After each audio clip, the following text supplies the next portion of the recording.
നമുക്കൊന്നൊരു പുതിയൊരു സ്പോട്ടിലേക്ക് പോകാം. അതായത് പത്തനംതിട്ട ജില്ലയിൽ സീതത്തോടിനടുത്തായിട്ടാണ്. അപ്പം ഞാൻ പോകുന്നത് നമ്മുടെ കൊല്ലം പരവൂരിൽ നിന്നാണ്. പരവൂരിൽ നിന്ന് നേരെ പത്തനാപുരം, പത്തനാപുരത്ത് നിന്ന് നേരെ കോന്നി, അവിടെ നിന്ന് ചിറ്റാറ്, സീതത്തോട്.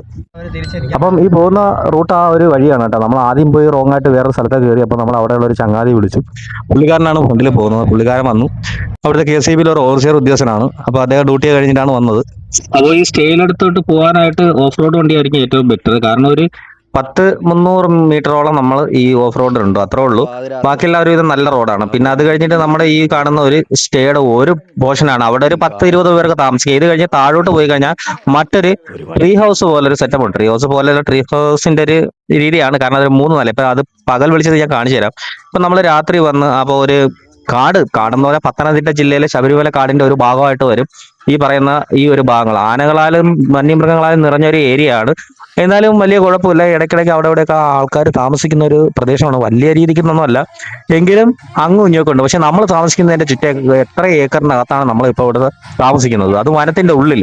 അപ്പോൾ ഈ കാണുന്ന അവിടുത്തെ ഒരു കിച്ചന്റെ സെറ്റപ്പാണ്. അപ്പൊ പറഞ്ഞ രണ്ടാമത്തെ ആ ഒരു സ്റ്റേയുടെ ഭാഗത്താണ്, അതായത് ട്രീ ഹൗസിന്റെ ആ ഒരു ഭാഗമില്ലേ, അവിടുത്തെ ഒരു കിച്ചൺ സെറ്റപ്പാണ്. നമുക്ക് സ്വന്തമായിട്ട് കുക്ക് ചെയ്യാനും അവിടെ കഴിക്കാനുള്ള സൗകര്യം കാര്യങ്ങളും അതിനുള്ള പാത്രങ്ങളും ഗ്യാസ് അടുപ്പും അല്ല നോർമൽ സാധാരണ വിറകടുപ്പും എല്ലാ സൗകര്യങ്ങളും ഉണ്ട്. അപ്പം ഈ കാണുന്നതാണ് ആ ഒരു ട്രീ ഹൗസ്. നൈറ്റ് വിഷ്വലിനകത്ത് വലിയ രീതിയിൽ കാണാൻ പറ്റത്തില്ല, പകൽ വിളിച്ചത് കാണിച്ചു. അപ്പം നമ്മൾ കിടന്ന് ഉറങ്ങി, നേരം വെളുത്തു. ഒരു സൂര്യമാൻ ആ വാഴയുടെ ഇടയിൽ കൂടെ ഇങ്ങനെ നടന്നു പോകുന്നുണ്ട്, കാണാൻ പറ്റുന്നോന്ന് അറിയത്തില്ല. എങ്കിലും രാവിലെ പുലർച്ചെയാകുമ്പോൾ അത്യാവശ്യം കോടമഞ്ഞും കാര്യങ്ങളൊക്കെ ഉണ്ടായിരുന്നു. പിന്നെ പുലർച്ചെയുള്ള പാചകത്തിന് വേണ്ടിയിട്ടുള്ള തേങ്ങയും മറ്റു സാധനങ്ങളൊക്കെ നമ്മുടെ സുഹൃത്തുക്കൾ തിരുവുന്നുണ്ട്. അപ്പൊ അതാ ഈ കാണുന്നതാണ് ആ ഒരു ട്രീ ഹൗസ് സെറ്റപ്പ്. ഓക്കെ, ഇന്നലെ രാത്രി കിടന്നുറങ്ങാനുള്ള ആ ഒരു തണുപ്പും ക്ലൈമറ്റും ഒക്കെ നല്ല രസമായിരുന്നു. തണുപ്പും ഉണ്ടായിരുന്നു. ഈ ചൂടത്തെ ആ ഒരു ആശ്വാസത്തിൽ ആ ഒരു ദിവസം നല്ല രസമായിരുന്നു കിടന്നുറങ്ങാനായിട്ട്, ആ ഒരു വൈബിലായിട്ട്. അതായത് വന്യമൃഗങ്ങളുടേതായിട്ടുള്ള ഏരിയ ആണെങ്കിലും വലിയ പ്രശ്നങ്ങളും കാര്യങ്ങളൊന്നും വലുതായിട്ടില്ല. ഒരു തികച്ചു ഒഴിഞ്ഞൊരു പ്രദേശമാണ് ഇവിടെ. കാരണം നമുക്കൊരു സുഹൃത്തുക്കളാകായിട്ട് ഒരു 10-20 പേരൊക്കെ വന്ന് ഇവിടെ സ്റ്റേ ചെയ്ത് നല്ല അടിച്ചു പൊളിച്ച് ഒരു പ്രൈവസി ഒക്കെ ആയിട്ട് നിൽക്കണമെന്നുണ്ടെങ്കിൽ അതിനുള്ള സൗകര്യം ഇവിടെ ഉണ്ട്. അപ്പോൾ ഇന്നലെ രാത്രി വന്ന് നിർത്തിയ സ്ഥലമാണ് കേട്ടോ. അത് സ്വിമ്മിംഗ് പൂൾ സൗകര്യങ്ങളൊക്കെ ഉണ്ട്. അപ്പോൾ ഇവിടെ ഒരു 10-20 പേർക്ക് ഇവിടെ സ്റ്റേ ചെയ്യാം. അപ്പൊ പുലർച്ചെയുള്ള കാഴ്ചയാണ്. അപ്പം നമുക്ക് കുറച്ച് സാധനം മേടിക്കാനായിട്ട് രാവിലെ സീതത്തോടിൽ വന്നിട്ടുണ്ട്. സീതത്തോട് ഏതാണ്ട് 6-7 കിലോമീറ്ററോളം ഉണ്ട്.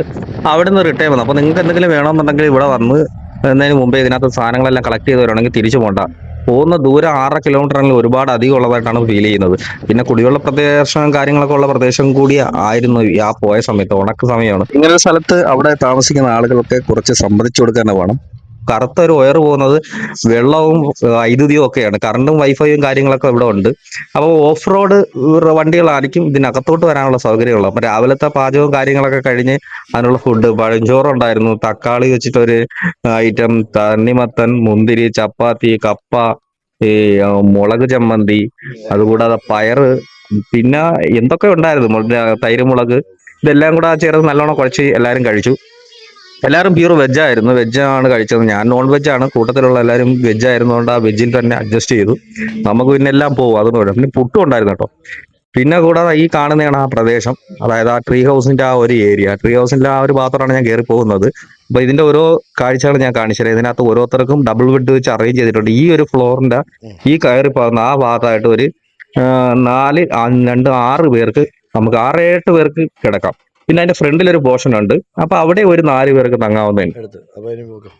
പുലർച്ചെയായി കഴിഞ്ഞാൽ കിളികളുടെ സൗണ്ടും പിന്നെ മലയണ്ണാന്റെ ഓട്ടോ, അവരുടെ ബഹളവും.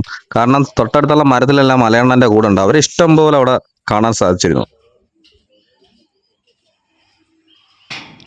ആദ്യം വന്ന് ഞാൻ കാണിച്ച സ്ഥലത്ത് നിന്ന് മുന്നിലൊരു കിടക്കാനുള്ള സൗകര്യം കാര്യങ്ങളുണ്ട്. അപ്പൊ അവരുടെ അകത്തോട്ട് കയറുമ്പോൾ അവിടെ ഒരു ഡബിൾ ബെഡ് വീതമുണ്ട്. അത് കഴിഞ്ഞ് അതിന്റെ പുറത്തോട്ടൊന്ന് നോക്കിക്കഴിഞ്ഞാൽ വിശാലമായ കാഴ്ചകൾ എന്ന് പറഞ്ഞു കഴിഞ്ഞാൽ മഴയില്ല, ഉണക്കായതുകൊണ്ട് അതിൻ്റെതായ ഒരു പച്ചപ്പേ ഉള്ളൂ. അപ്പൊ എന്നാലും കാടിന്റെ വന്യതയുടെ നടുക്കാണ് ഈ ഒരു സ്ഥലം സ്ഥിതി ചെയ്യുന്നത്. അപ്പം വന്യത ഇഷ്ടപ്പെടുന്ന ഒരു സൈലന്റ് ആയിട്ട് ഒരു ദിവസം സ്പെൻഡ് ചെയ്യണമെങ്കിൽ, അതെല്ലാം അർമാദിക്കണമെങ്കിലും ഇവിടെ വന്നു കഴിഞ്ഞാൽ ആർക്കും ഒരു ബുദ്ധിമുട്ടില്ലാത്ത തരത്തിൽ നമുക്ക് എൻജോയ് ചെയ്യണമെങ്കിൽ ഈ ഒരു സ്പോട്ടിൽ വന്നാൽ മതി. അടിപൊളിയായിരിക്കും.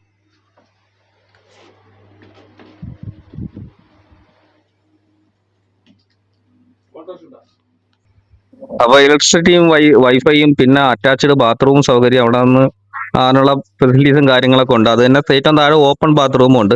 അപ്പൊ നമ്മൾ ഇപ്പൊ ഇനി പോകുന്നത് രണ്ടാമത്തെ അതിന്റെ ഒരു ഭാഗത്തേക്കാണ്, പോഷന്റെ ഭാഗത്ത്. അപ്പൊ അവിടെ ഇതേ കണക്ക് തന്നെ നമുക്ക് കുറച്ച് പേർക്ക് ഇരുന്ന് എൻജോയ് ചെയ്തിരിക്കാനും സംസാരിച്ചിരിക്കാനൊക്കെ പറ്റിയ ഒരു ആംബിയൻസ് അവിടെയും ചെയ്തു വെച്ചിട്ടുണ്ട്. അതിന്റെ മുൻവശത്ത് 2 ഡബിൾ ബെഡ് വീതമുണ്ട്. ഇവിടെ ഒരു 4 പേർക്ക് തങ്ങാവുന്നതാണ്. അപ്പം നമുക്ക് അത് കഴിഞ്ഞിട്ട് ഇനി ഒരു തൊട്ട് താഴെ ഒരു ഇതുണ്ട്. അതൊരു കിടക്കാൻ പറ്റുന്ന സൗകര്യത്തിനല്ല, അല്ലാതെ നോർമലി നമുക്ക് ഇരിക്കുന്നത്. അപ്പം സ്വിമ്മിംഗ് പൂളിന്റെ സൗകര്യം ഇതാണ്. അപ്പൊ ഏറ്റവും താഴത്തെ നിലയാണിത് കേട്ടോ. അപ്പൊ ഈ ഒരു ഫിൽറ്ററിങ്ങിന്റെ സെറ്റപ്പാണ് ആ ഒരു കലം വെച്ച് വെച്ചിരിക്കുന്നത്. അപ്പം ഈ കാണുന്നതാണ് കോമൺ ആയിട്ടുള്ള ബാത്റൂം. പുറത്ത് അതിനുള്ള സൗകര്യമുണ്ട്. അപ്പം ഇവിടെ എന്ന് വെച്ചാൽ 2 പേർക്ക് ഒരുമിച്ച് പോകാൻ പറ്റുന്ന തരത്തിൽ ബാത്റൂം സൗകര്യമുണ്ട്. കൂടാതെ ഇതാണ് അതിന്റെ ഒരു പുറത്തോട്ടുള്ള വൈബ്.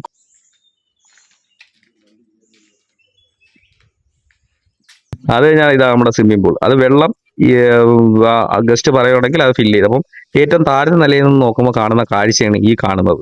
മഴയുള്ള സമയമാകുമ്പോൾ കിടുക്കുമെന്നാണ് എൻ്റെ ഒരു പ്രതീക്ഷ. കാരണം മഴയത്ത് ഇവിടുന്ന് ഓസിന്ന് വെള്ളം നേരെ ഈ പറയുന്ന പൂളിൽ വീണ് അത് ഓവർഫ്ലോ ചെയ്ത് വരുന്ന പരിപാടിയൊക്കെ ഉണ്ട്. അപ്പം കുറച്ചുകൂടെ ബെറ്റർ ആയിരിക്കും ആ മഴ സമയത്ത്.